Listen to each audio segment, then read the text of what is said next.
Welcome back everyone to Subnautica. In the previous episode, we took care of the Sunbeam situation, where things didn't go according to plan, and we got caught up on a lot of audio logs as well.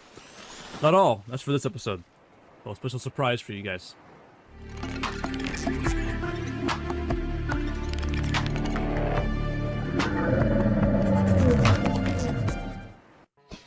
And now we're back home, and I went ahead and made a separate section of this video, about 30 minutes long. It's gonna be a little documentary of this planet and the things that we had so far in the PDA, and they're all visualized in that. And so right here we have a sulfur plant. These plants appear to serve as nests for the explosive organisms which guard them, the crash fish. The outer petals are undamaged by the presence of the inhabiting creature, suggesting complex co-development. The plant has evolved to feed on nutrients and minerals deposited within it by the fish. Sulfuric deposits on the inner leaves provide an insight into the mechanism by which the creatures explode. Assessment. Sulfur has applications in construction of the repair tool. But now I'm just trying to build some batteries and then we're gonna get a base going. And do like a little mineral material hunt, which I'm very excited to do. Like batteries. Because when you start, farming some copper, some titanium, and get a chest room going, a storage room that will really make us be able to house these items we can't hold. Okay. And do I have any? Where's my grab trap? Right here. Of course. Let's give this a little toss. Push it out right there. I see the bladderfish. So I can, my main source of food is going to be the marble melons. There we are. Oh, I still got a lot of space left.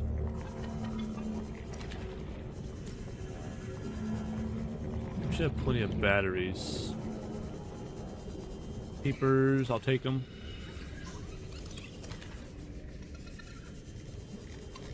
Okay. That should be all we need to survive.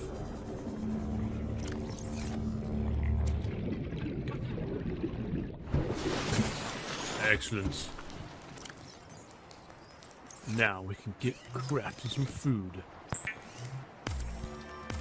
Water bottles.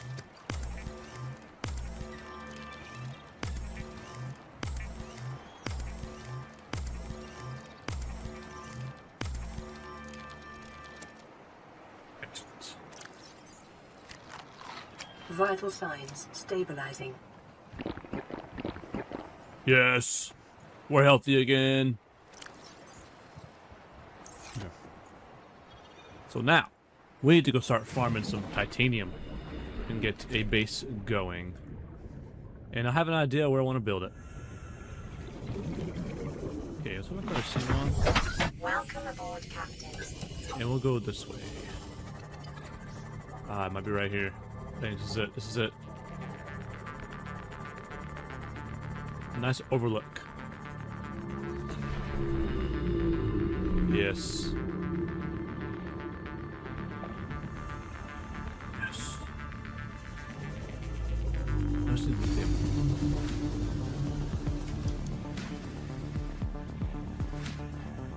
Lead. And we want to build a large room. Ooh, we need some lithium. A lot. Well, there's only one place to go. And that is the island. But we can't reach the far depths yet where lithium's actually found. Alright, we're back at the island where the Sunbeam got shot down. But I told her we're coming back here. We're gonna get some extra minerals then in the area. And there's some goodies here. We have all this space we can collect things. We're gonna bring it back home. But mainly lithium. Titanium and lead. This will be our main source of creating our new base. Look at the aurora. In shambles. Devastating place. Oh yeah, this place is gonna house the materials we need. But most stuff we'll be picking up anyway. Remember that materials you gather are the property of the All-Terra Corporation. You will be liable to reimburse the full market price. Your current bill stands at 3 million credits. Is there a payment plan with that? Altera payment plan with the minerals from other planets? Not sure. Okay, just some cave crawlers, nothing too serious. Lithium. Gold. Ooh, another purple tablet. Never go wrong with some salt.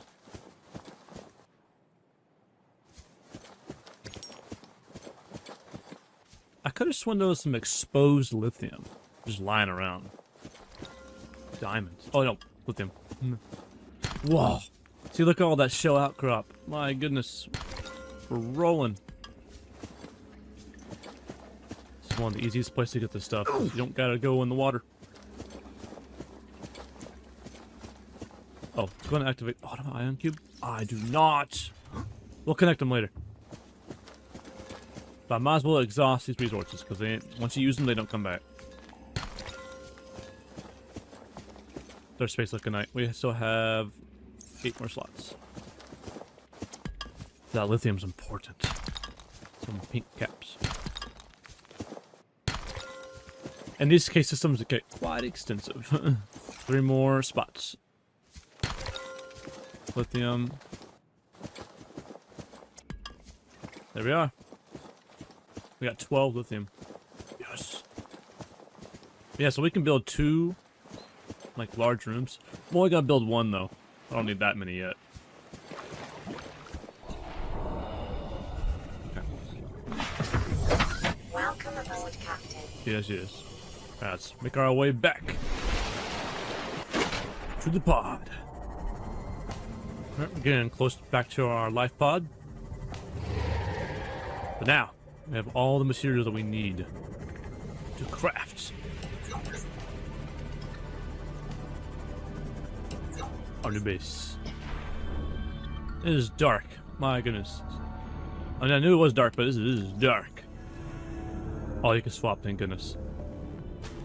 Lithium, and then... oh, sunrise. Can't miss the sunrise. Also, I am now calling the AI, since there's not really a name, I'm calling her Susie. Susie is the name for our AI in Altera PDA that helps us along the way. But in terms of like our vehicles, we're naming the Seamoth to the Melon moth whenever we get a chance to name it. And we'll name other vehicles down the line, but that's just like in the near future. Plasteel. Plasteel ingots. There they are.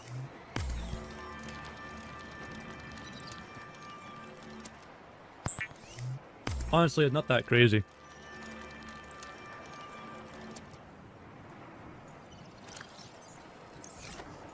Okay, now we can... so 1 large room. What do we want? We need 1 quartz to get in the place. 4 enameled glass and 2 more titanium. We need quartz.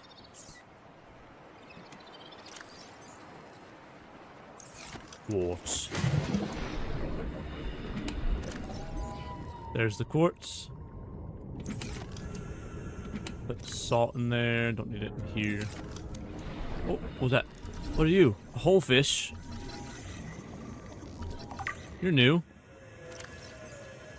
The whole fish. A very small herbivore found in low numbers, often around cave system entrances where their skin coloration blends to the background. What's it doing here? Number 1. Bored out tail fin. By manipulating the size and shape of the hull and its tail, it can perform unpredictable maneuvers. Number 2. Size. Smaller than most herbivores. presumably due to the lack of vegetation and low light environments. Assessment. Edible. Look at that. Cool. I love reading all the lore and like the bios of everything. Oh, we can get some boards. Gosh, space is tight. And then I'll toss the grab trap just so I can not have it as an inventory slot. Quartz for glass. Gotta do that. And some titanium when we're out and about. Hang around, fishes. You can still swim around technically. You'll be alright. Ain't gonna kill you. Here we are. I was getting worried. Never mind it. Oh yeah. Ooh, that is more bladderfish right there. Bladderfish be gone.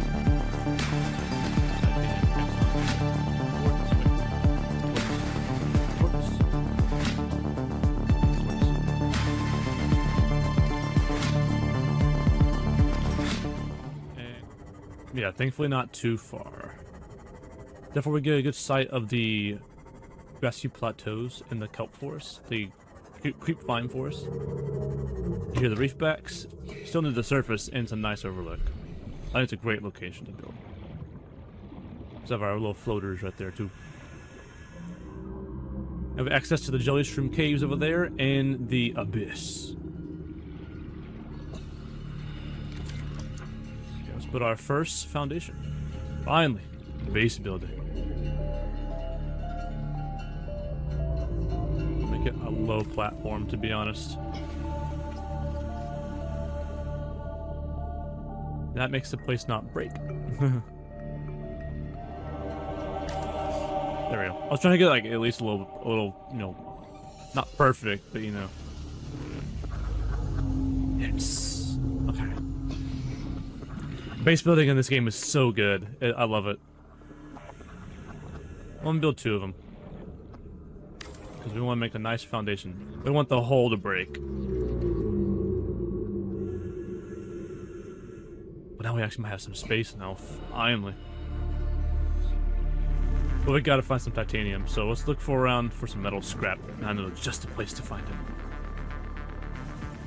I'm gonna point my lights right here.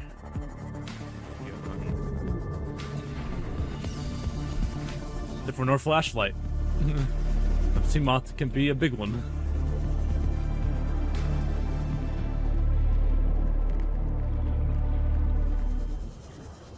Okay. Dude, that looks really unsettling. I love it. I love it. Don't get me wrong, the Sea Glide's light isn't terrible. It's just very narrow. Just look at that. The wreck. Oh.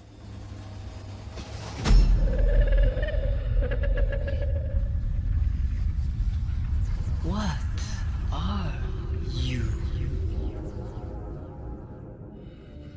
Hello? What are you? There's our base in the making. Do we have quartz right now?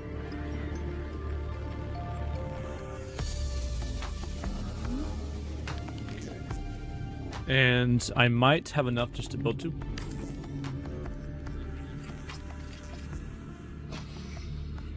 And every time you add glass or a door, it will like -1 to the hole integrity.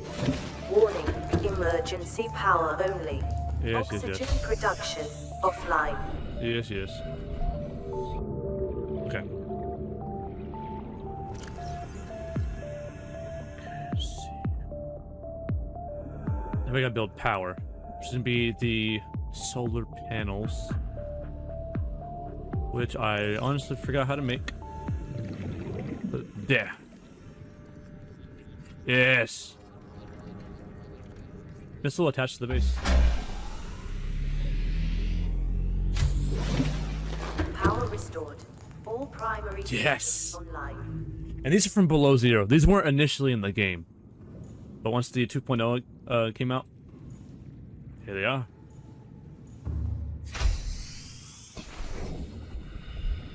Incredibile. And this is where we can start farming inside the bases and get our food source going. And what this is gonna be, it's gonna be like half a farm for my food and a storage room.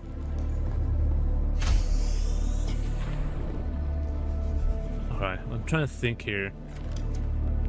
I'm also gonna build all these in here, therefore I can leave my life pod. Okay, I'll make these lockers. These will be our titanium and copper lockers, where it holds like the important stuff, right? The items we'll always need. There's a biter right next to me. Would you mind fudging off, mate? We'll put a window. We'll put him here.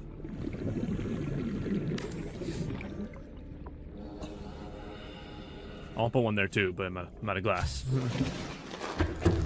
Therefore we can see our front. Later on we'll be using scanner rooms to exhaust a area of its resources. Therefore we can be loaded up for basically anything we want.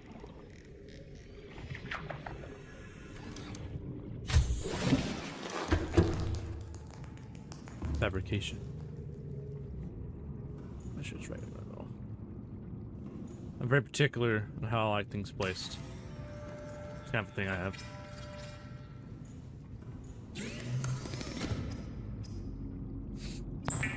Break down that salvage.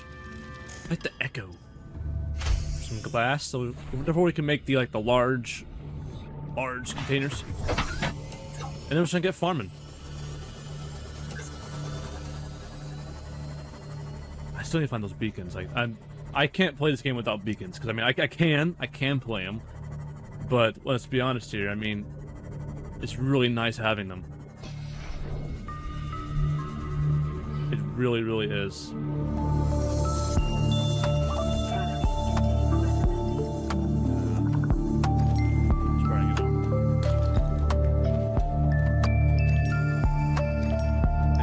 They do that.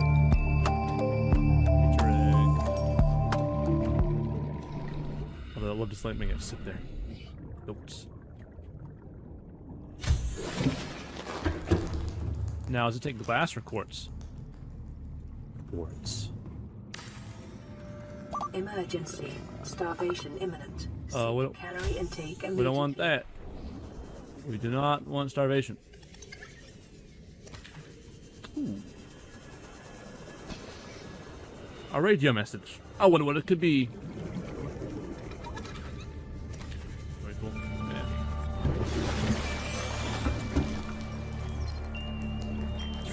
This is Altera HQ. This may be your only communications window. We can't send a rescue ship all the way out there, so Aurora, you're just gonna have to meet us halfway. We've uploaded blueprints to the ship's computer. Sandwich run, you in? Yeah, give me a second. Black box data shows the high-security terminal in the captain's quarters is still functional. Becky's leaving like in 5 minutes. All right, tell Becky I'll just take the regular. Regular. Yeah, she'll know what I mean. The code should And be... if she doesn't, Just tell her the regular, dude. okay. The If code... I say regular, she's like, what's the regular? I can come all the way back up here. The code should be 2679. The regular's just a ham and cheese. Okay, would you just say ham and cheese? Ham and cheese. Okay. Ham and cheese. Stabilizing. Oh, that's funny. Ham and cheese. We're gonna go on my melons.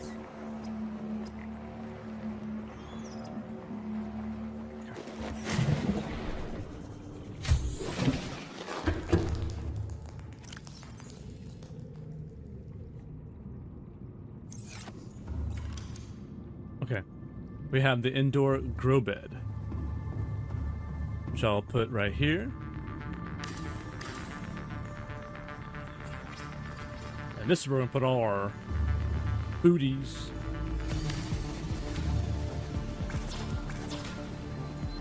Some titanium. What we can do, I'm going to plant that. It's gonna start growing. Ooh, we need more. Yeah, we need more titanium. Is there a scanner room? No. I still need to get the ingredients for that. Yes. Copper. I always take the quartz. You want windows? You want hatches? We gotta have the quartz. Yes, metal salvage. Be great. Ooh, the sunset. Beautiful sunset. Just beautiful. Wait, that message that we just got was from here.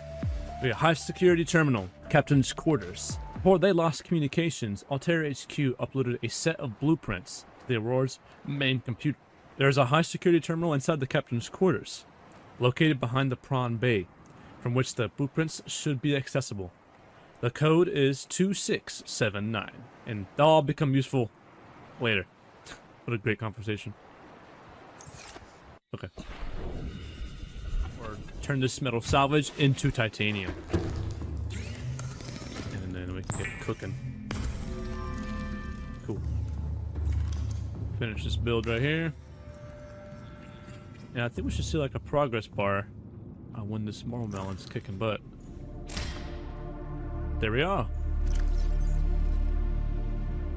Whoa. That can fit a lot. I didn't realize that. So now that they can grow.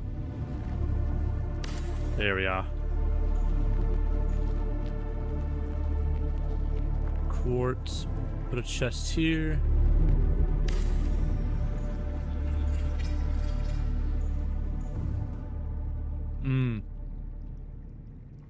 Dorn. Put the radio here. Actually, no, put the radio right here. Therefore, if we get any more messages, we can answer it in here. Computer chip, fiber mesh, titanium.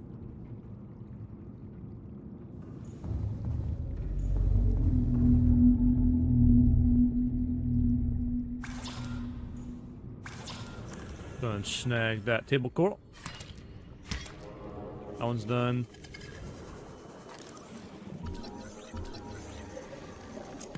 Titanium, yes. Seat platform titanium. Very good. Whoa, it's an eclipse, you can tell.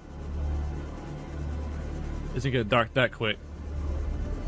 Yeah. Whoa, look at underwater. Yeah, that's kind of cool.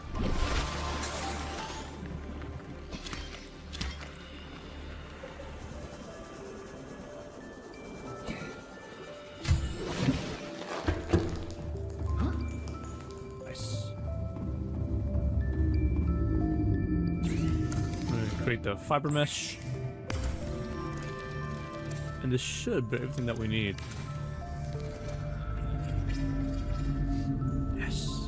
We now have everything in our life, in this base that we have in our life pod. But I won't put all this here for now. This isn't the official spot to put these. But I just need to start moving things over. But first, 2 lithium. So I need 4 more glass, or from quartz. 1 more quartz, 4 titanium, 2 lithium. I already have all that stuff. And 4 quartz. That copper ore. Kappa. Oh, I will collect some coral tubes for some bleach later on.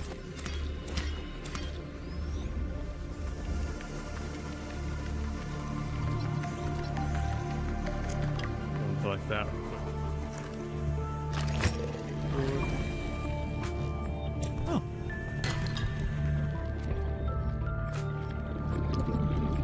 33 seconds of oxygen. Nothing will kill you. Well, things can, but they really won't. Just give me some quartz in here. I don't know if my suit can handle it. Just a little toasty, that's all.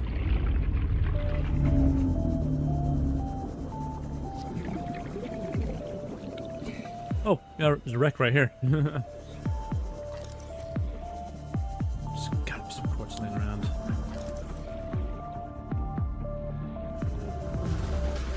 One. Here's a bone shock. this? Coral papyrus.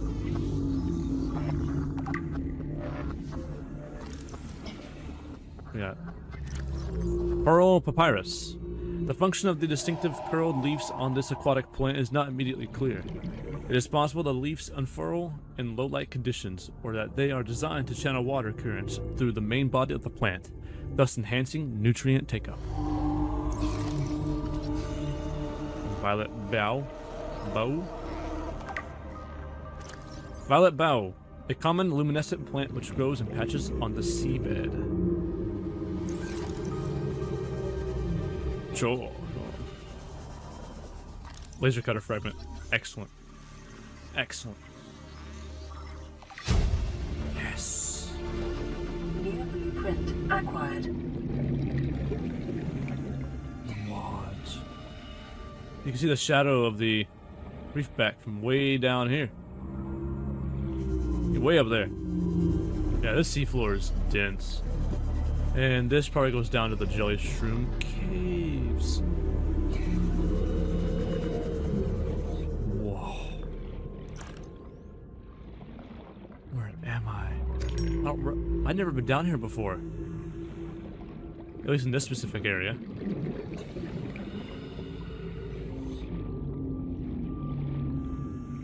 Wow. Just here for the quartz.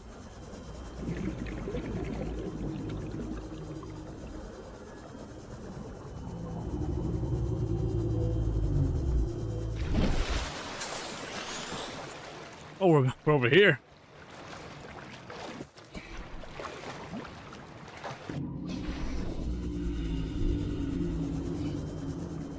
Wow, Alston's floating close to this grapevine forest.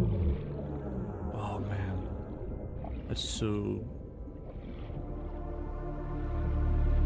Ooh, they're beautiful creatures, but I mean, if I saw this in real life, I'd probably shit my pants.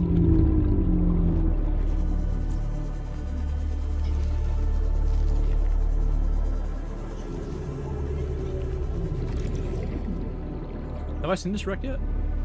I don't recognize it. Oh wait, no. Wait, no, wait. This can be opened? I forgot.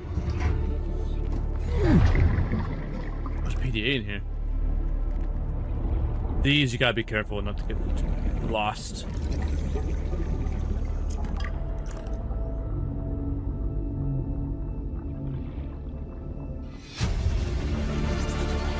Integrating new PDA data. Oh, this is the Degassi ship. Alright, read that in a second.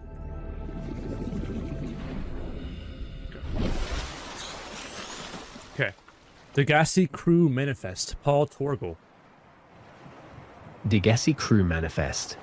Paul Torgal Auxiliary Search and Rescue Mission. Paul Torgal Position. Chief of Torgal Corp, Captain of the Degassi Status. Lost in space near planet 4546B at time of disappearance. 79 Paul Torgal and his crew fell out of contact with Mongolian authorities close to a decade ago. The Torgals were a resourceful and powerful clan, and the ship was well equipped, so their survival is considered likely. However, multiple vessels passing through the system have since attempted to trace the ship to no effect. It is hoped the Aurora's superior scanning suite can do better. Made majority shareholder in Torgal Corp by his mother upon her retirement. Interaction with Altera limited to infrequent chartered munitions deliveries. Beneficiary of life extension technologies. Accompanied by his only child, Bart Torgal of age 19, heir to the Torgal Corporation.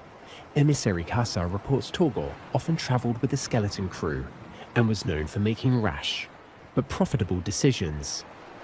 Inadequate systems maintenance or straying from its planned route may account for the ship's disappearance. Degassi. We should probably craft the water now. With the sheer amount of coral that we have to make the bleach.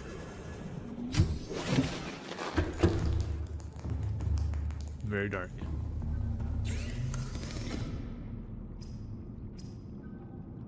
Oh, I need salt. Fudge.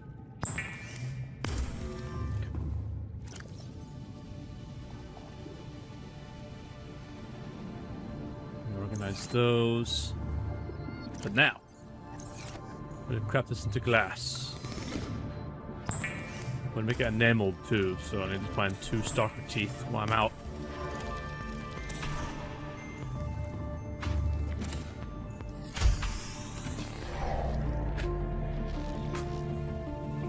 Yep, there's one.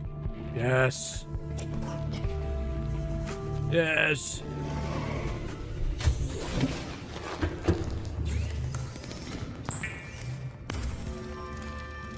And now we can make our roof and really make the place look cool.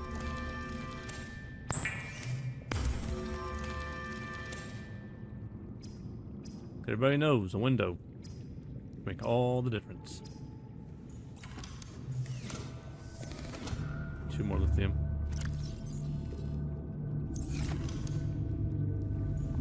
Oh, check this out. It goes from this, and you know, that to this.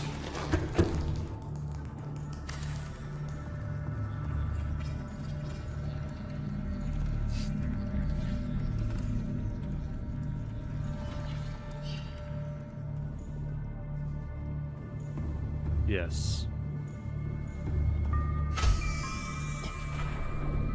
Yes.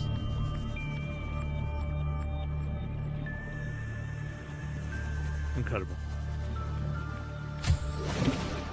Simply incredible. I'm gonna craft some water or bleach and then make the disinfecting water with it.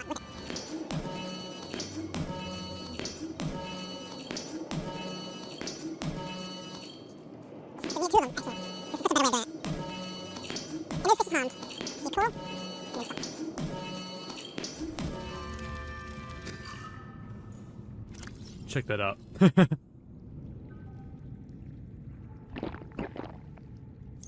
Our food situation needs to be solved. Okay.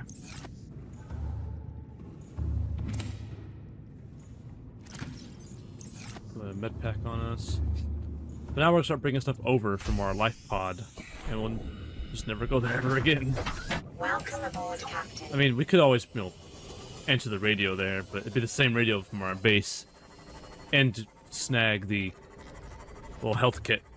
Calorie intake recommended. Which reminds me.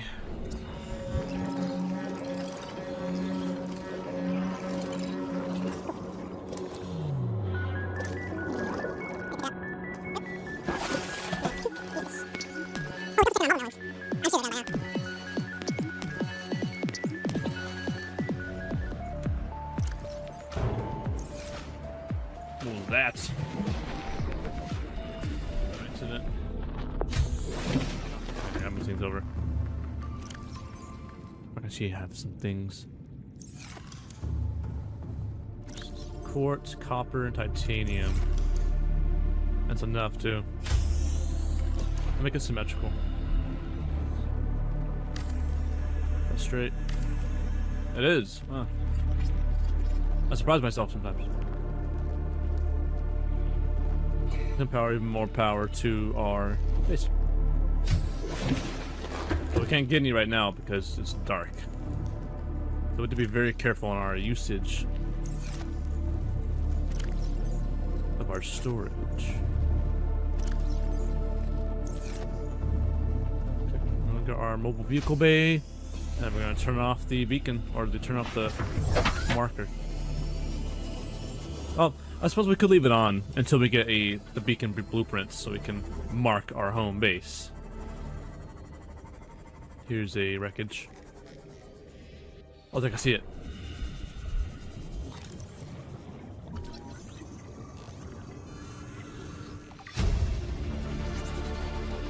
New blueprint acquired.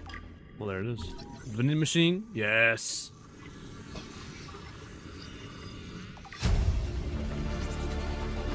New blueprint acquired. Trash can. Love to see it. New blueprint acquired. Fluid analyzer. Non-functional? I'll take it anyway. Oh. Right there. think I have like tables. Yeah, counter.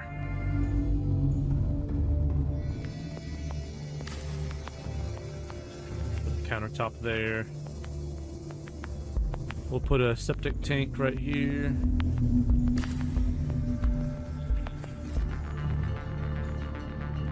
Nah, it's cool. Oh, they put this outside.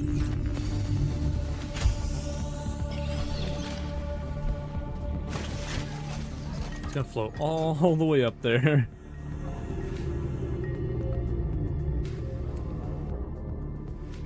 Okay. Hello, Rabbit Ray.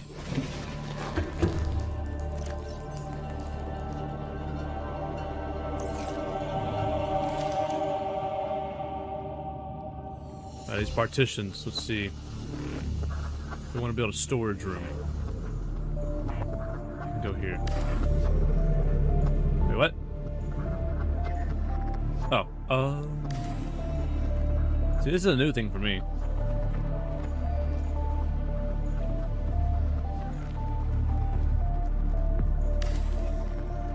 $2.6. Oh, it's increasing the hull. I thought it was decreasing it. It's actually making it more stable.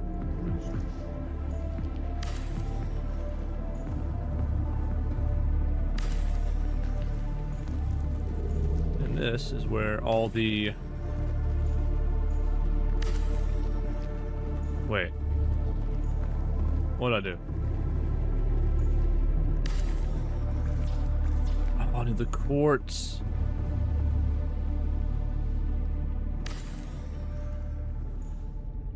Two quartz. Want to just the amount that I had.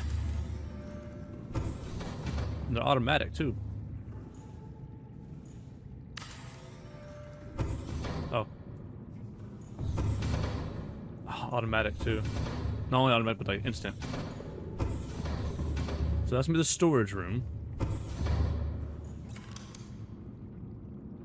So I need a crap ton of titanium.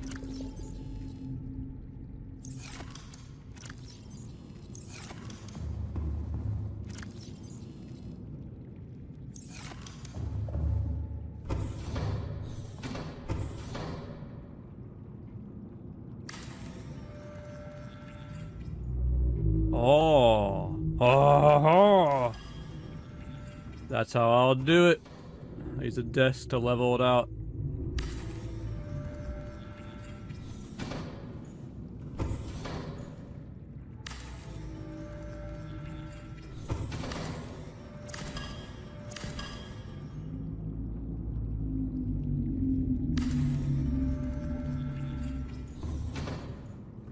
Looks good to me. That took a long time to do, but hey, it's even. It's gorgeous. Little planters. And then,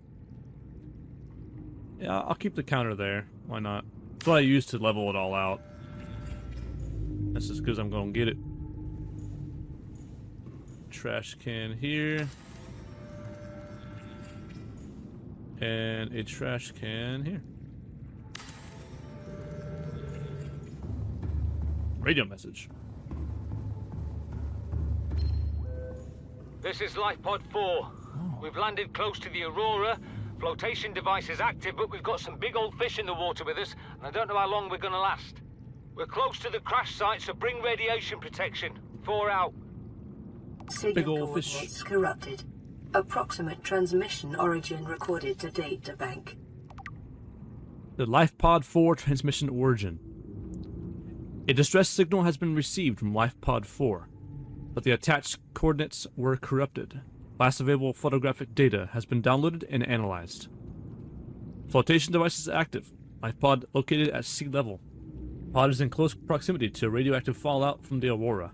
Transmission origin approximately 150 meters northwest of the Aurora's port midsection. So we're getting close to going to the Aurora. I mean, you can go anytime, but once you get the radiation suit, but I want to go when it's just right. Oh, it moves. I like that.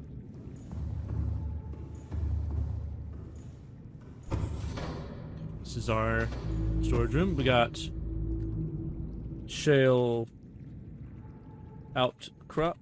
Okay, that's gonna put shale. Shale, which means, you know, diamond, gold, silver. No.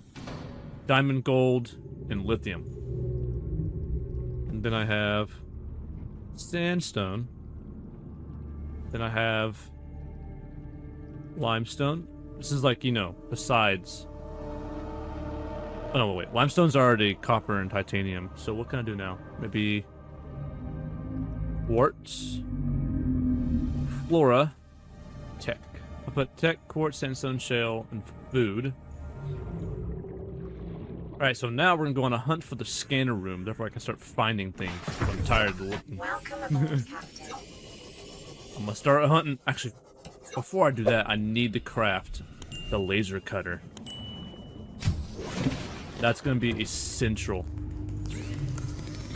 Voidable. Oh, beacon. That's right. Copper and titanium. And you can build that early on or later on. It's just, I prefer to do that early on. Therefore I can have all of it I want. Ooh, wait. We need sulfur.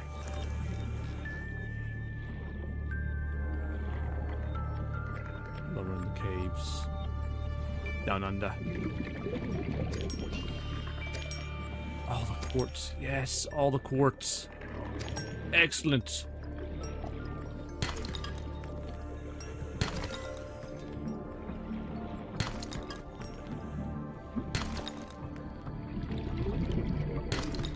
Do.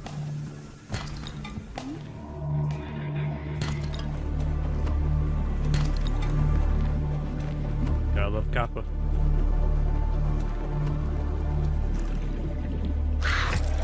Got it. And we have 2 diamonds too.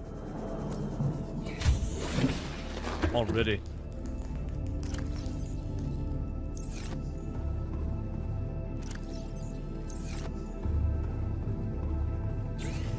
All the requirements.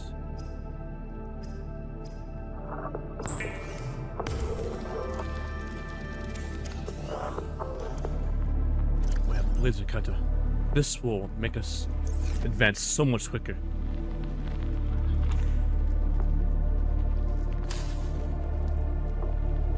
Laser cutter. So we're gonna put all the quartz. I'm just gonna organize all this real quick.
Cool. Ooh, I do need to make some batteries. Before I go, I'll make batteries. 1, 2, 3, 4, 5, 6, 7, 8.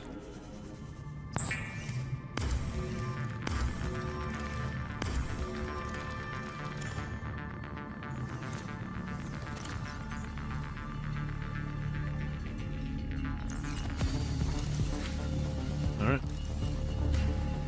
Would best be off.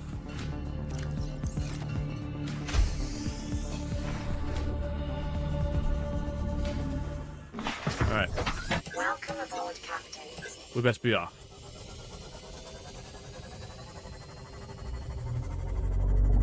Hello. I'll study y'all. I'll learn.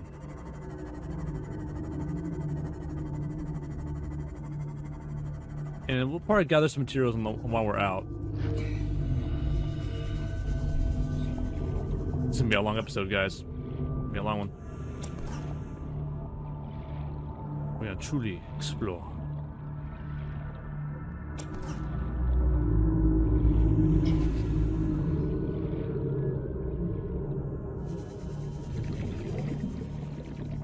Any more blueprints around? I don't think there'll be any scanner room fragments here, but there's there is something in here though. Seamoth fragments, titanium. Not that door.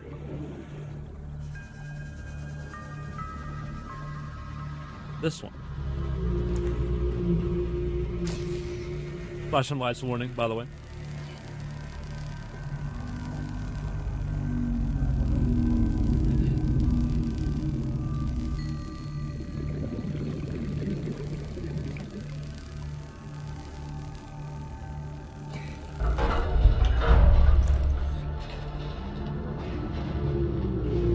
Back to my Seamoth real quick, get some more air.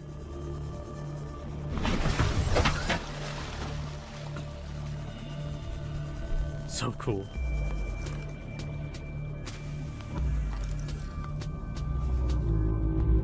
Music. Anyway. Battery charger fragment. Excellent.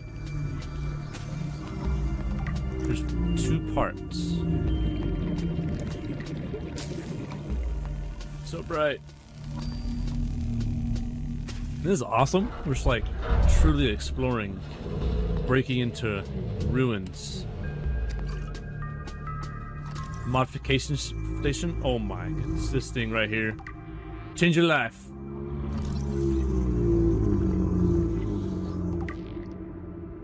Lightweight, high capacity tank. Lighter build allows for enhanced maneuverability. New blueprint acquired. Laser cutter fragment. Why would you want that? You need it to get in here. Shit, that happens.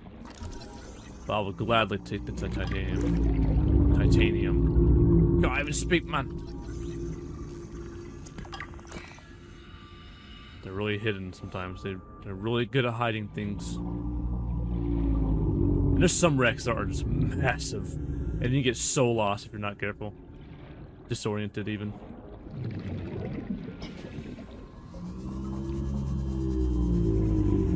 Hi, Reefy.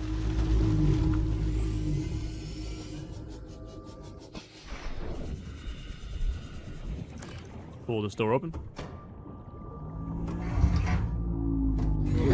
Or push it.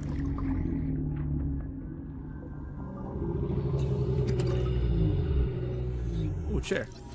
Command chair.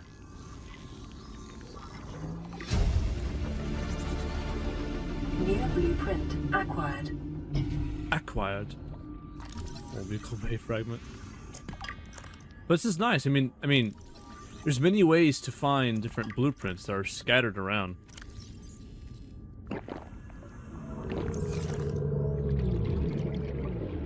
Oh, propulsion cannon. We need that for the Seamoth. Or Seamoth. For the Aurora.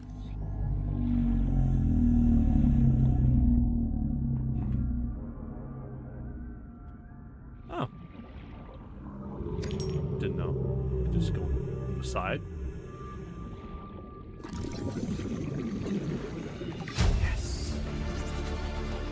New blueprint acquired. Make sure I'm not missing anything. That's everything.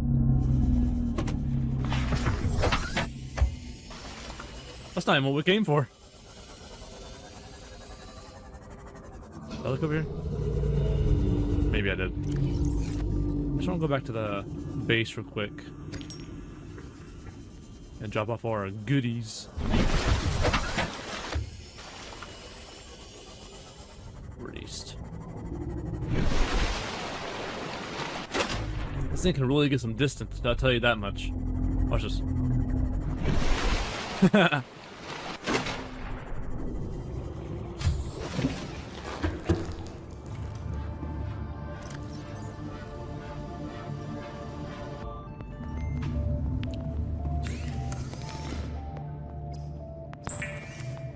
Kappa. Titanium. There's our reefback leviathan right there. Along these sea floors, there's a Aurora wreck right here. This might have the scanner room that we seek. I'll position my lights right above it. And we'll go in. Is there radiation over here? There's not, so I'm gonna use a rebreather. Oxygen efficiency. Scanner room fragment.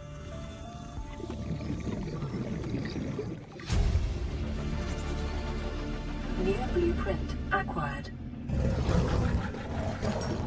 That's good news.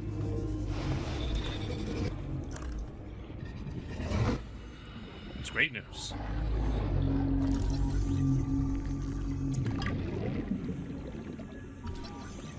This titanium that we'll be needing. Along with a few other blueprints. Just remember where they're at. Has been a while. A bar table? Yes. Give me a biter. Would you appreciate if you didn't bite me? I know it's your thing. I still don't appreciate it. Cutter fragment. Man, we're gonna have all the titanium we could ever need. I'm gonna stop scanning things I already have. I've hit my limit.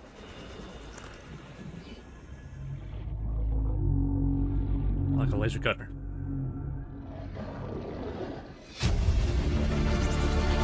Integrating new PDA data. We'll read that in just a second. Ultra glide fins. 30 seconds. Oh, I already have it. I already have it. Ah.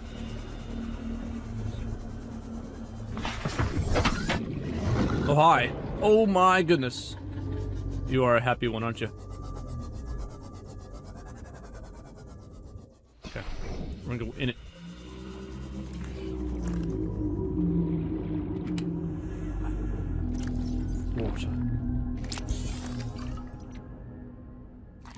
We already have that. I can't.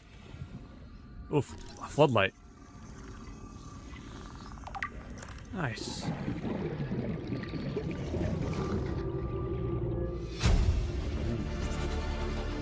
New blueprint acquired. Sorry, I can't help but do that every single time. I'm in. Oh. The same. It's the same. I'm gonna save those blueprints I already know, just in case I need titanium down the line. I know I will. And I use the scanner room to find them again. Battery charger. There it is.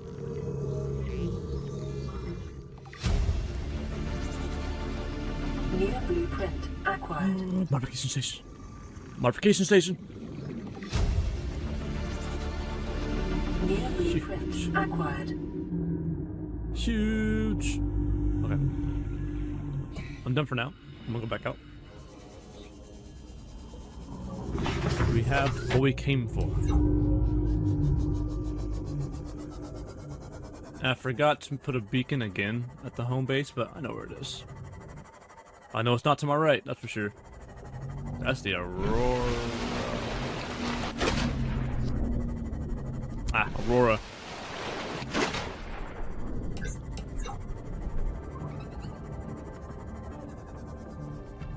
Just gotta park it. Let's convert all this titanium. We'll have even more.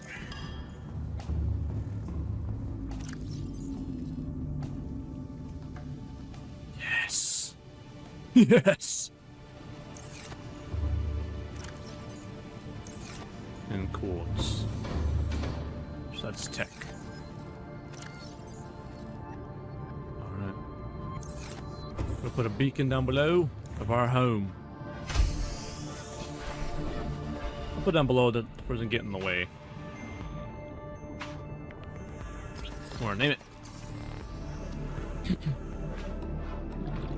Melon HQ.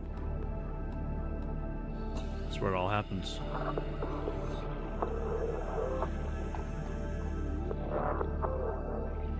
And we'll save the next beacon whenever we find something really of importance.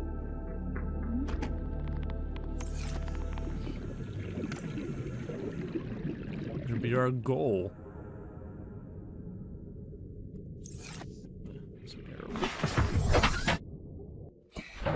Bonk. Blueprints, equipment, propulsion cannon. The propulsion cannon allows technicians to manipulate gravitational forces at ranges up to 20 meters. It is commonly used in construction and mining to move materials. Operating instructions. Pull the trigger once to lock onto it and attract a single targeted object weighing less than 25 kilograms. The object can now safely be retrieved from the gravitational beam. Alternatively, pull the trigger a second time to propel the object at speedway from the device. Not recommended for use on organic subjects. The prop cannon. Some species are telekinetic. For everyone else, there's Altera. And the floodlight. The standard issue floodlight is designed to focus a bright beam of light in a single direction. Useful in all kinds of industrial and emergency operations. Functions in all known environments. Modification station, where the standard fabricator atomically rearranges raw materials to form complex devices. The mod station is able to combine complex devices to enhance their function. Most industrial vessels are fitted with a complement of equipment modification stations, which enable engineers to adapt their tools on the fly. I'm about to drown. Welcome aboard, Captain. To conserve hard drive space, the modification station is excluded by default from most personal emergency blueprint libraries. However, extreme environments such as ocean and desert class planets may necessitate the adaptation of basic survival tools for unanticipated applications. For this reason, access to mod station is always recommended. Data downloads, public documents. Transgov profile, Mongolian Independent States. Transgov profile, Mongolian Independent States. When the hostilities of the expansion ceased, the tactical value of the hard-to-reach colony systems on the edge of the China territories plummeted. Recouping from the war, the central government left them to starve. The systems in question declared independence, claiming their infrastructure as their own, and their intent to become self-sufficient. Today, the Mongolian states is seen as a relatively minor power on the outskirts of colonized space, yet it remains one of the fastest expanding transgovs in the galaxy. There is little centralized control. In times of war, a defense force can be raised between the chief officers of the major planetary clan corps. Mongolian societies inherited their technologies from the Chinese, but incorporated the customs of their multicultural colonist base. Non-synthetic foods remain popular. Religion is a strong component of society, but the Mongolians take a relaxed view of competing faiths, believing gods to be universally and equally flawed. Mongolians will often be heard proclaiming, "I believe in gods, so long as they don't try to command me." If pushed to explain how they can believe in a god with no authority, they will explain, simply, that all people are gods, and their authority is equally flawed. Interesting. Very interesting, that's for sure. I like the lore of that, like, besides here, like, the outside world. I'm scanning the walls around my base for some copper. I'm also gonna capitalize it. It's important. Melon HQ. Melon HQ, there you go. Okay, now we can craft. I'm gonna put it though. I have to put the mod station right there. Right there.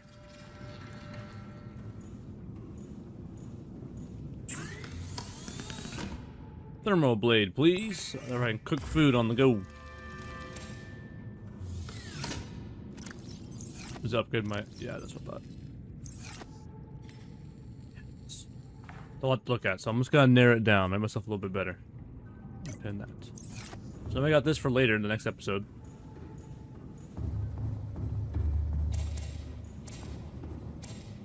I don't know. This is mainly for food. Exterior grow beds. 1 glass, 1 titanium. Do I not have... Oh, I don't have the exterior. Or... I don't. Yeah, I do. So, let's do 5 to 10 titanium. I need that 1 glass. 1 glass I have. I want to put my coral. More power. Fix that problem. Plants are out here.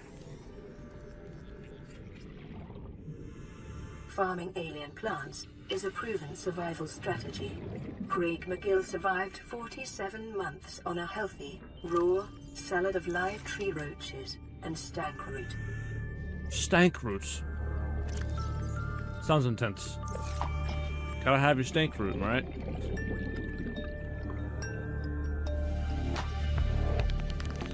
I have no idea. I'm not gonna build it. I don't think I even need it.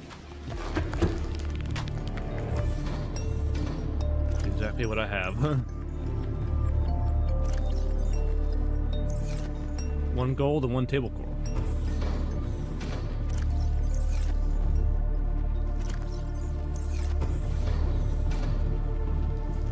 There's some right here.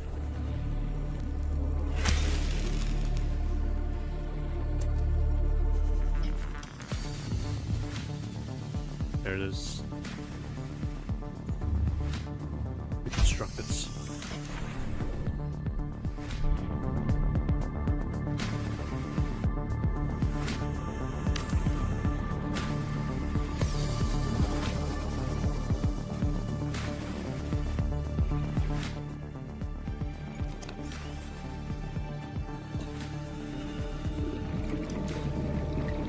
Quartz to titanium. I might need a hatch to get in it.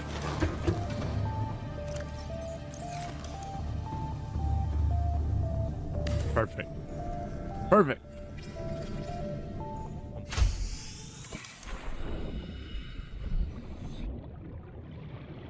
We'll add one here. Oh, that's look cool. This for some reason adds support to the building. I don't get it, but sometimes it looks kind of cool. Gives a sense of secure.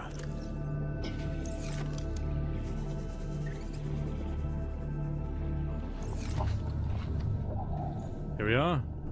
Now there's upgrades for this thing. I mean, there's upgrades, there's enhancements. The whole shebang, really. Actually, I know a great place to put that floodlight. 1 glass, 1 titanium. I know it. I just looked at it. 1 glass, 1 titanium.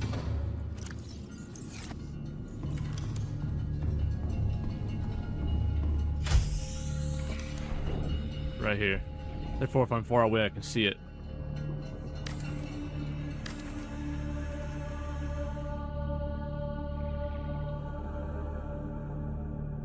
Ah, okay.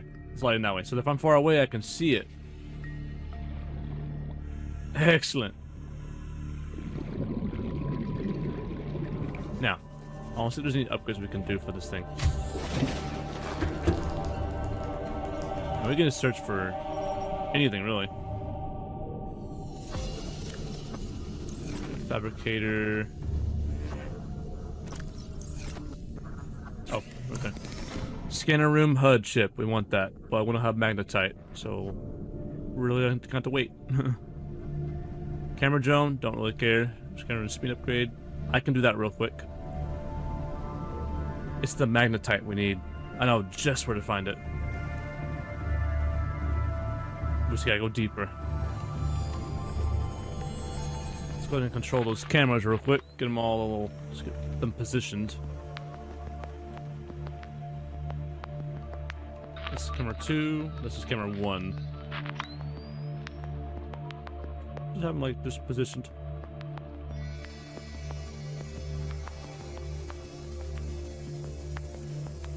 Okay. Nice. All right, so silver and gold. I can do that right now. Upgrade. Gold and silver. Easy. Fishies.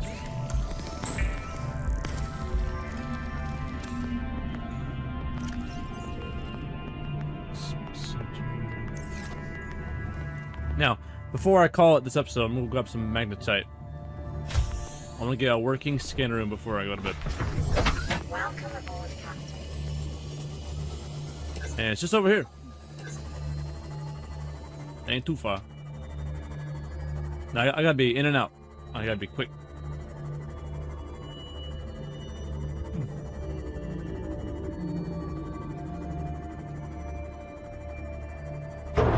Ow. Gotta be in and out.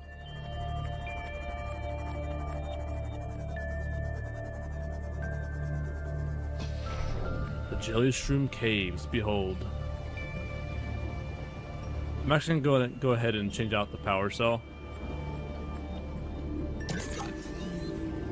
For it can, you know, be efficient and move. We don't want that thing to stop moving.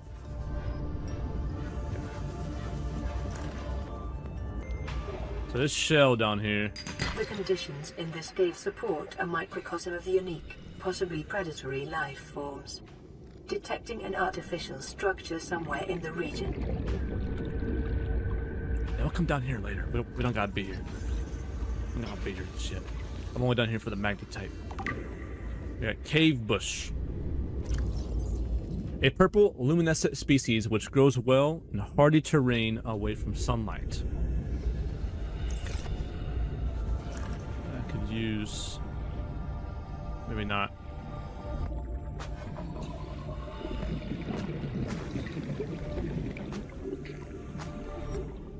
Yeah, we'll come down here later to do most of the stuff here. I'm just down here for magnetite. There it is, magnetite.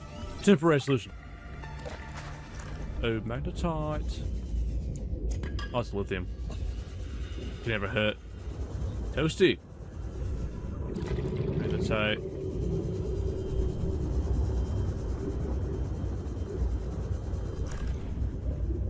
Magnetite. Woo! It's an II. We'll scan that later. I'm gonna come down here officially. Yeah, everything that you see, we'll do all that later. Time to get out of here. Ooh, that's ceiling.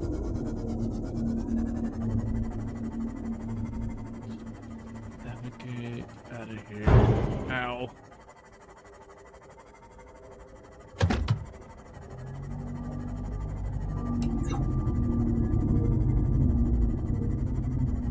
Woo!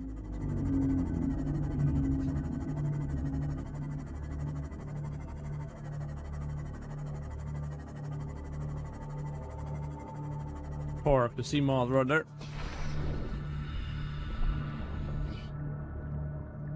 Growing brain coral. Magnetite is an iron oxide valued for its magnetic potential amongst other qualities. It is used in many Federation technologies, including sonar and torpedo systems. Assessment. Essential for advanced fabrication. Right.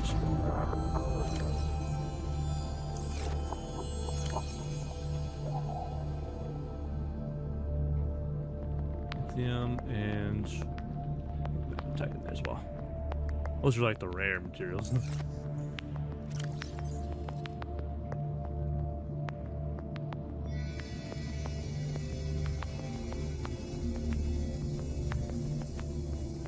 I should put that in there.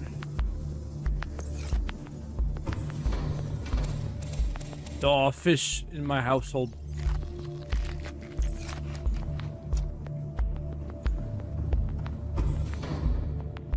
Alright, let's see what we need to do.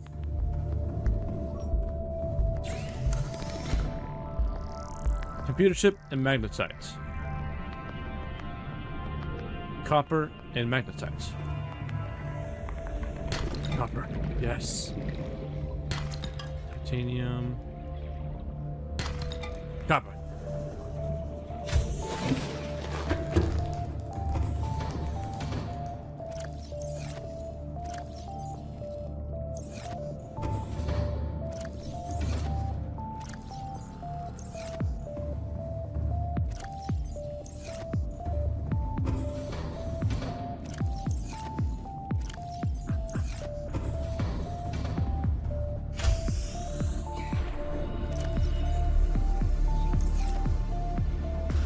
Looks nice. We craft.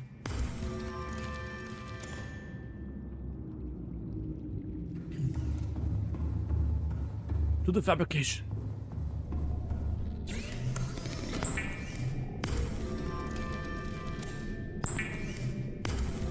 Yes.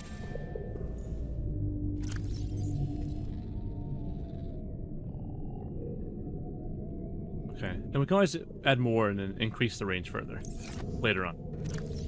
But that scanner room HUD chip right there is gonna allow us to see many, many things.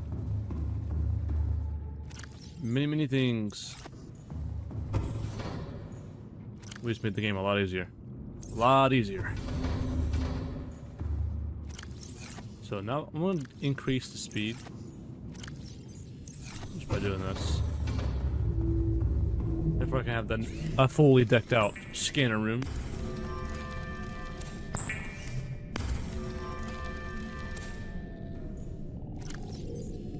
Oh yeah. Fast and decent range. This is a good range. And watch this. Look for limestone chunks. It's fast and it's a good distance. And since it's on our HUD, things will start popping up. No matter how far we are, as long as we're around the scanner room, it's gonna find everything we want. Easily. And through walls, don't matter. I now have a way to find materials and items, blueprints, logs. And by the end of this playthrough, we're gonna have these things everywhere. We're gonna scan the ocean before we conclude with the game. I want to find everything. Scan everything. This just became a whole different beast.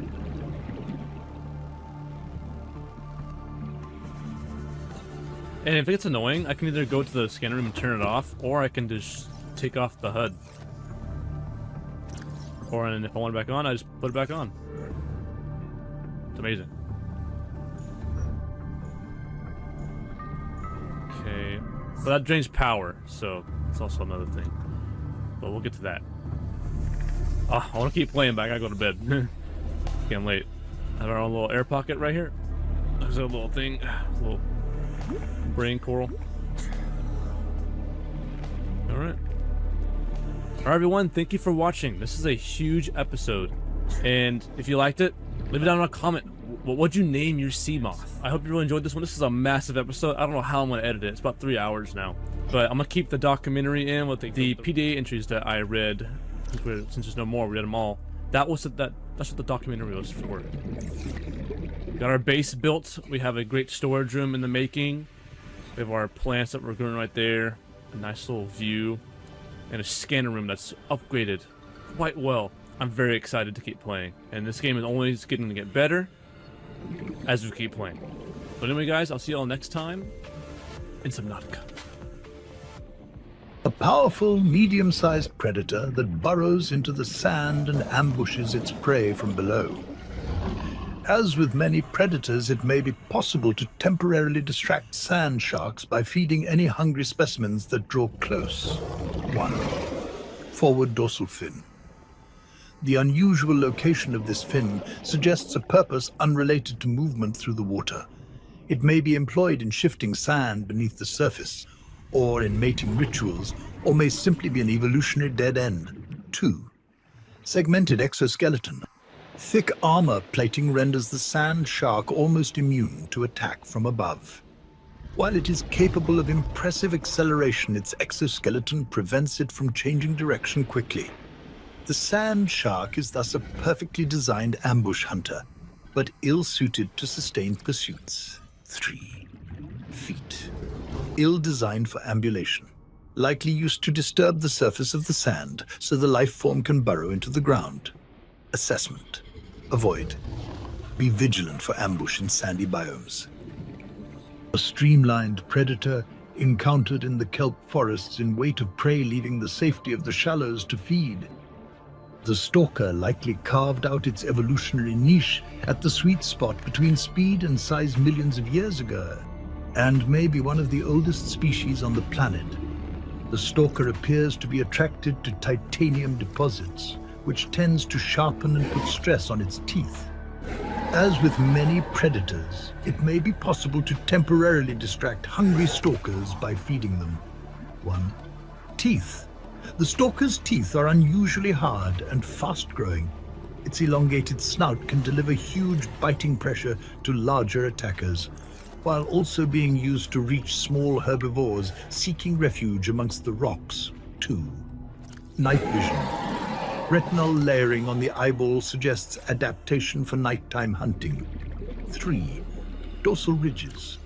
These ridges can be moved independently to deliver superior maneuverability. 4. Pelvic fins. Long and powerful, the stalker has evolved to hunt the fastest of prey. Assessment. Stalker teeth may have applications in enameled glass fabrication.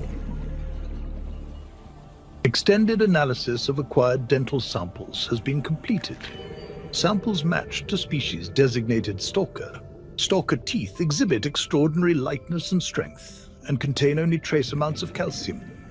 The edges show signs of wear, and are studded with metal flakes, providing evidence that the stalkers chew on metal deposits in order to sharpen their teeth.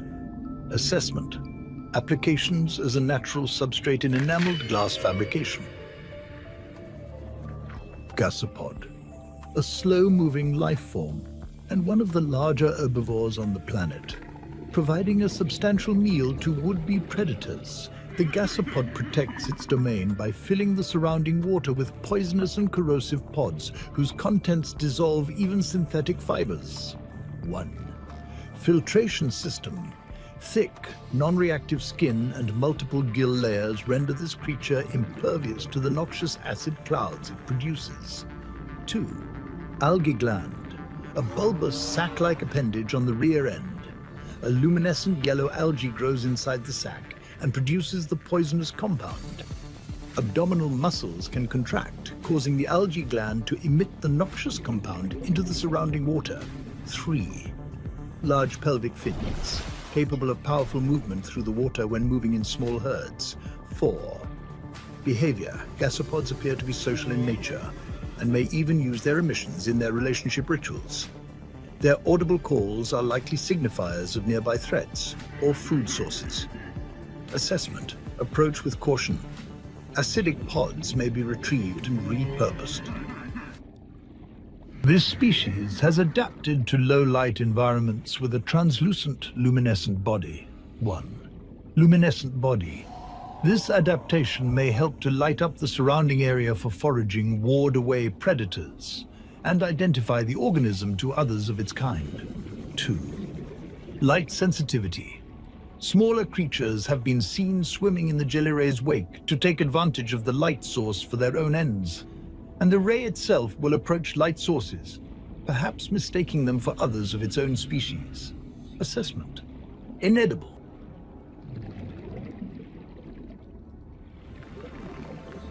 A herbivorous aquatic life form. Rabbit rays appear to live serene and solitary lives with few predators. A natural sense of curiosity and awesomely poisonous flesh. 1. Ears. Twin orange appendages mounted on the head sense vibration in the water. 2. Undulating wings. markedly similar method of transportation to that of Earth rays. Zero genetic resemblance detected, suggesting these two species independently developed similar solutions to their environmental circumstances. Evidence indicates its large, side-facing eyes are relatively recent adaptations. It is likely there are related ray species in other environmental biomes on the planet. Assessment: inedible but harmless. The sky ray has a bird-like head and feathered wings which enable it to fly. Sky rays are commonly found circling floating structures and rarely venture far out to sea. They will perch on dry land, but are prone to flee on approach. 1. Wings. Although its wings give it some resemblance in silhouette to the waterborne rays on 4546b, analysis shows no greater genetic overlap with those species than the planetary average. In fact, the sky ray appears to have split off the evolutionary tree much earlier than most. 2. Diet. Largely seed-based. Sky rays have not been observed diving for food, which implies they rely on land-based plants for their survival. Assessment: presence may indicate nearby dry land. This unusual herbivore appears to be mostly defenseless and bears little resemblance to the other life forms around it. 1. Semi-permeable bladder. The bladderfish is able to filter air and seawater into its body cavity through a unique membrane which surrounds its spine like a bladder. This allows it to remove and consume organic particulate caught on the way and adjust its buoyancy. 2. Open-ended vascular tubing can be angled and contracted to pump out water and achieve low velocity, guided propulsion. Largely oblivious to threats and practically immobile at night. Its only identified defense mechanism is that it's composed almost entirely of water, air, and cartilage. Assessment: edible oxygen may be retrieved from the bladder and added to tanks on consumption. Membrane has applications as a natural water filter. A herbivore encountered in large numbers, found to frequent shallow waters and move in schools. 1. Serrated teeth. Suggests adaptation for grinding corals other herbivores are unable to digest. 2. Twin fins. Unusually, this species' two fins are a cartilaginous extension of its skeleton. They are less prone to damage and provide superior propulsion, but are also harder to grow back.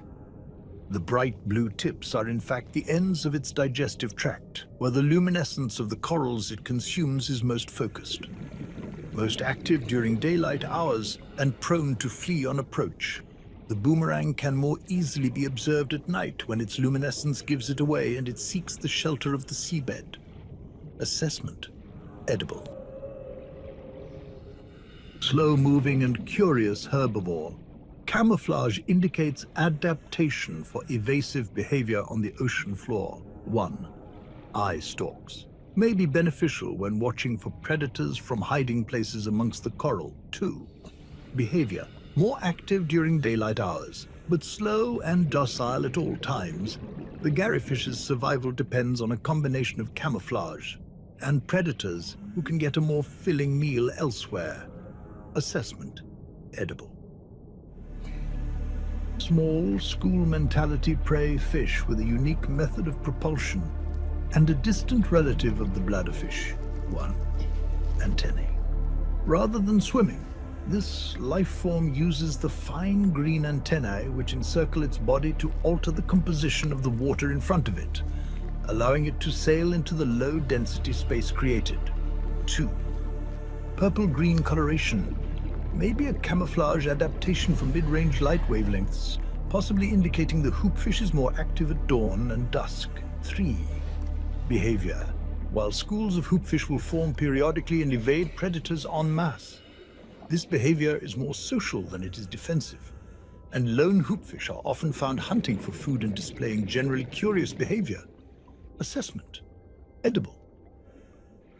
A small, cautious herbivore commonly found in kelp-rich environments. 1. Charged footpads. 6 unique limb appendages feature charged pads capable of ionizing the surrounding water. The hoverfish uses this ability to maintain its position against the current as it feeds from kelp and lichen. Assessment: edible. A fast prey, fish encountered in shallow waters and rich in protein. 1. Developed, side-facing eyes, capable of discerning colors not just in shallow waters but in a variety of lighting conditions. It is also able to close its eyelids, thus preventing light from reflecting off the lenses and rendering the pupa almost invisible to nighttime predators. 2. Powerful fins. This species has evolved powerful fins which enable rapid acceleration in still water and the ability to leap meters into the air to avoid pursuers. 3. Beak. Likely used to break down corals and tough vegetation.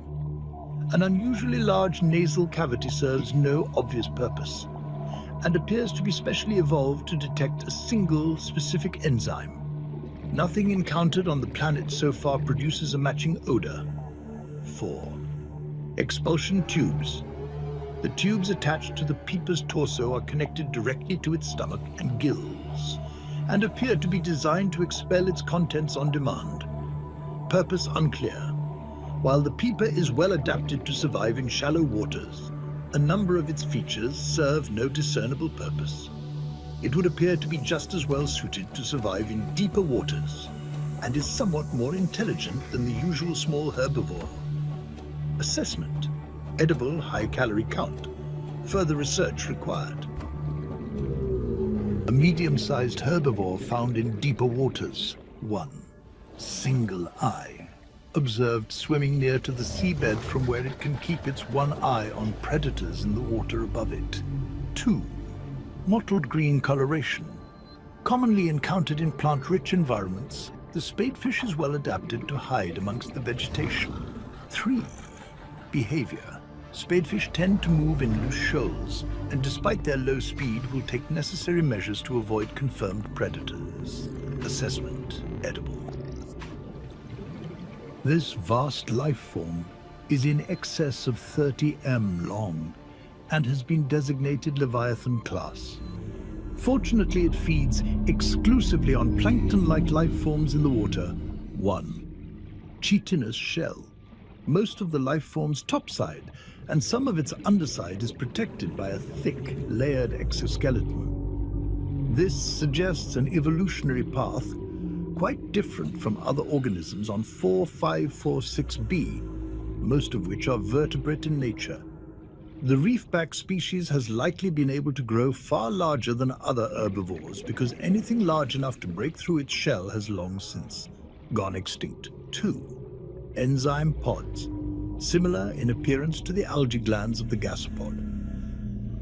These organs on the reefback's underside serve some unknown purpose in its digestive system and are capable of expelling small quantities of stomach enzymes into the surrounding waters. 3. Local microcosm. An array of different barnacle and plant species grow on the reefback's shell, thrusting their roots into ancient scars in the chitin and taking advantage of their mobility to avoid predation. Nonetheless, reefbacks will often be pursued by the faster, hungrier herbivores, and thus this Leviathan species is a mobile microcosm worthy of years of study in itself. Reefbacks' lifespans likely extend through many centuries, should they survive their initial growth cycle.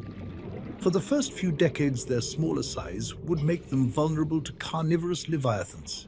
Sociable, seen traveling in small pods and communicating by an echoing call, behavior is consistent with low-level sentience. Assessment: harbors plants, small fish, and metal-rich barnacles. Biodata suggests these vast floaters have matured in an ingenious symbiosis with the land they have attached to. The attached landmass is raised in the water, increasing sunlight and encouraging plant growth. As older plants decay, organic residues and nutrients seep into the rock and are consumed by the floater. These circumstances must have held for thousands of years for a floater. To reach this size life cycle, immature floaters are born near the surface, from where they sink to the seabed. attaching to any stable surface they find on the way. Those individuals fortunate enough to attach to a digestible nutrient source will grow in size, thus increasing their buoyancy and drawing whatever they are attached to closer to the surface. In extreme circumstances, a number of floaters may attach to a Leviathan-class life form, forcing it to the surface and effectively asphyxiating it. The body will be consumed over a number of months, until eventually dissolving, leaving the floaters free to attach to a new host. Those creatures which successfully raise a landmass to the surface are rewarded with a burgeoning and permanent food supply, allowing them finally to reproduce and begin the cycle again. Assessment: incredible. Agile, territorial carrion feeder, well adapted to both land and sea. 1. Gas exchange membrane. Absorbs essential gases from the air or water for basic bodily regulation. 2. Mandibles. This species seeks out corpses in packs, before defending its claim while the corpse is devoured. Assessment: necessary waste recycler. Avoid or incapacitate. A bulb-based flora which roots to the ground and sprouts turquoise leaves. Analysis suggests the sap produced by this plant is poisonous to insects, but can be harvested and consumed by humans for its high water content. Assessment: edible, high water content. The Chinese potato is common throughout the China territories, where synthetic foods are still stigmatized, and there remain large tracts of arable land on which to grow fresh produce. Genetically designed prior to the expansion, this plant is highly adaptable to different environments and a staple of new colonies galaxy-wide. Assessment: edible. This plant collects water from the air rather than relying on its root system, and produces large fleshy fruits which are both edible and have a typically high water content. Assessment: edible, high water content.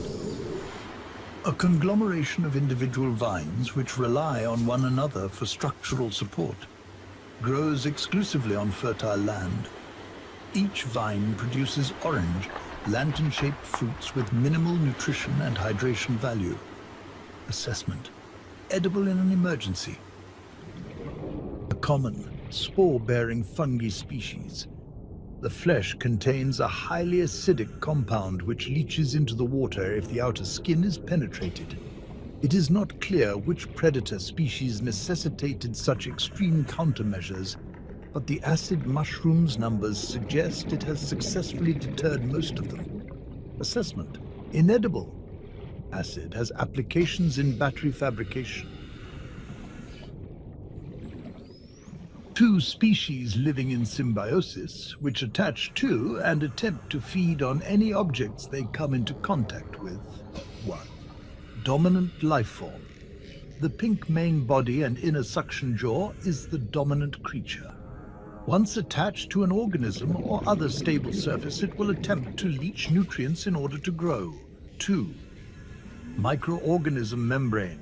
The outer, gel-like substance is a mesh of microorganisms capable of forming a sealed vacuum around the creature's jaws. 3. Helium buffer. A thin layer of helium is stored within the outer membrane, providing buoyancy to the floater and anything it is attached to. Assessment: may aid in flotation of sunken objects. A common scavenger at the base of the food chain. 1. Mouth parts.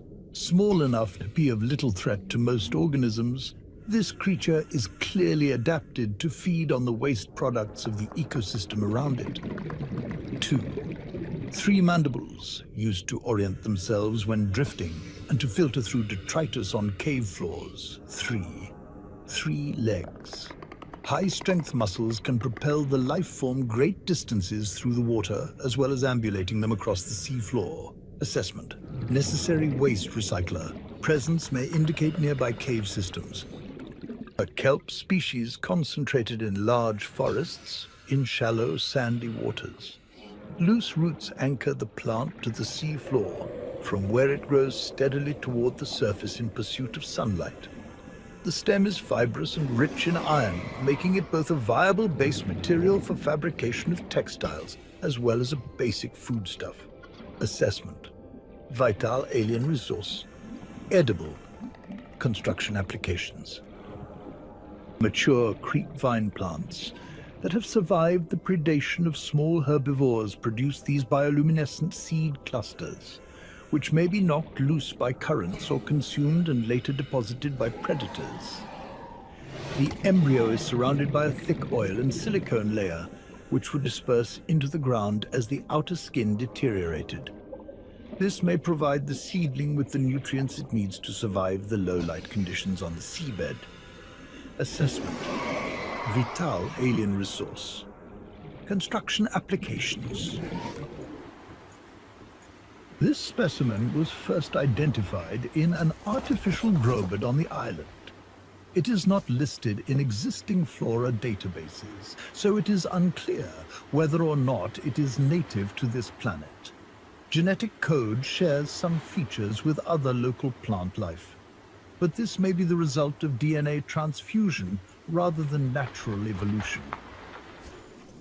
An orange-colored land plant which usually contains a thick, protein-rich sludge at its base.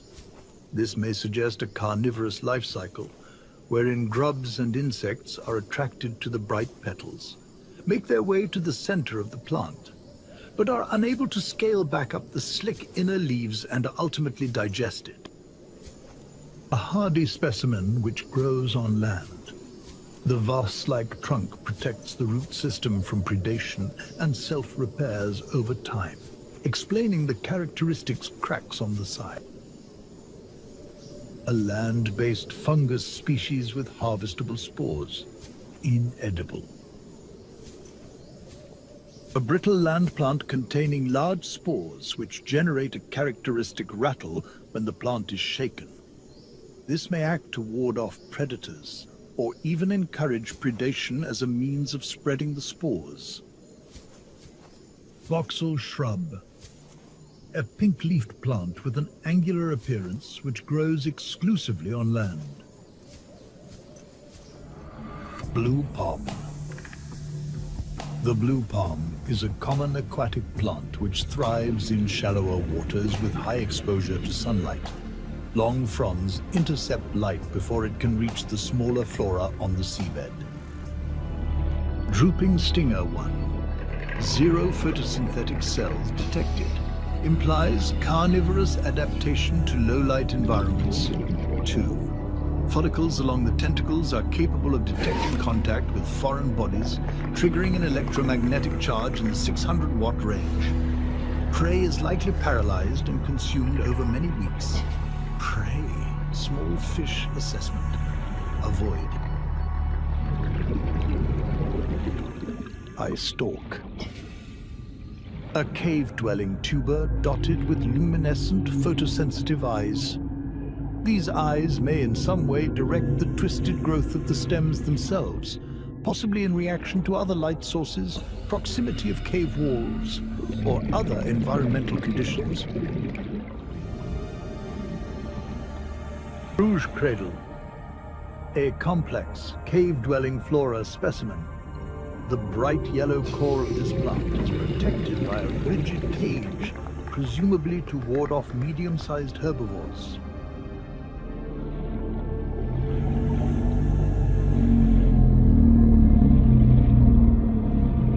Tiger plant.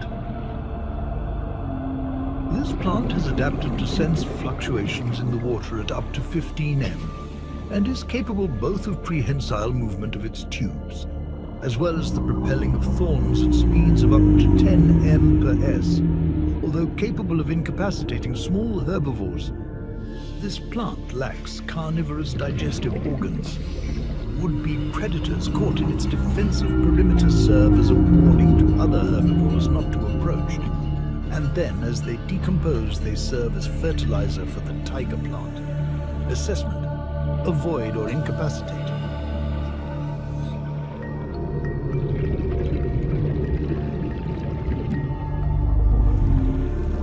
Veined metal. A common, shallow water plant which frequently shows signs of predation around the edges of the leaves. Thick, violet veins carry nutrients to the extremities of the fan, and brightly colored seeds grow around the base and stem. Tree leech parasitic, fungus-like growth found attached to other life forms. An enzyme is released by the organism which dissolves a hole in the skin of the host, from which it leaches nutrients directly. Outer, tooth-lined jaw serves no identified purpose. May be used during a different stage of the organism's life cycle. Assessment. Exploitable fungal enzymes. Two-berth emergency life pod. Unlocked by default standard features. Short-range radio, 250 kilometers uninterrupted range. Wall-mounted fabricator for survival equipment manufacture and for rendering organic substances edible. Medical kit fabricator onboard air brake and flotation devices for land, sea, or space recovery. 3 solar power cells. Emergency exits in the floor and roof standard provisions. 2 all-environment protection suits. 2 ready-to-eat nutrient blocks. 2 drinking water provision.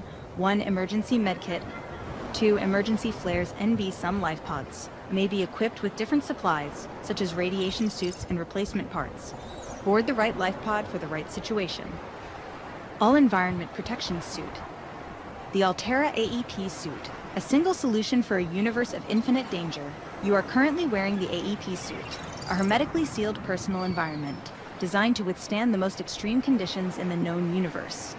Onboard temperature and hydration regulation, compatible with a range of attachments, slimline build for maximum freedom of movement, biometric sensors. Contextual heads-up display AEP suits should always be equipped BE4 life pod launch in case of hull breach. Aurora ship status ship class, Altera long-range capital ship mission, Ariadne Arm Fazgate installation, 3-year operation time crew, command team of 23, engineering team of 85, support crew of 40, passengers of 9 status. Sustained heavy damage in orbit of planet 4546b. Cause unknown. Evacuation data unavailable engineering section. Dark matter ion drive core V8. Manned robotics suite. Advanced scanner suite. Long-range communications relay. 0.25 cubic kilometers storage for. Phase gate apparatus habitation section. Accommodation for 150 people. Multiple canteens serving healthy, fresh, and rehydrated food. Leisure facilities including VR suite and virtual cinema. Start here. If you are reading this, then you have survived an emergency evacuation of a capital-class ship equipped with Altera technology. Congratulations, the hard part is over. Your PDA has automatically rebooted in emergency mode. This operating system has one directive, to keep you alive on a hostile alien world. If that is not possible, it will alert salvage teams to the location of your remains. It features full monitoring of vital signs for timely survival advice, blueprints for fabricating a range of essential survival equipment, tailored to your environment, onboard camera, microphone and OCR technology for short-range situational analysis, cross-compatibility with all Altera-compliant products and be your personal and work. Files have been encrypted and may be retrieved at a later date by a licensed engineer. Survival Checklist 1. Administer first aid if required 2. Take inventory of available materials and supplies, and decide on rations 3. Survey the environment for threats and resources 4. Construct necessary survival equipment using the LifePod's Fabricator 5. Check LifePod for damage, and repair as necessary 6. Broadcast local distress signal using LifePod's short-range radio 7. Locate other survivors using line of sight or the radio 8. Find or construct a more permanent habitat 9. Maintain physical and psychological health until rescue NB. This information is meant as a general guide. In the first instance, you should always follow the advice of your PDA, which has taken your particular circumstances into account. Warning: Blueprint database corrupted. Damage to your PDA's hard drive has corrupted approximately 80% of stored survival blueprints. Blueprints may be reacquired by scanning a salvage technology using the handheld scanner or by downloading plans from a shipboard databox. In the circumstances, these assets will most likely be found amongst wreckage from the Aurora.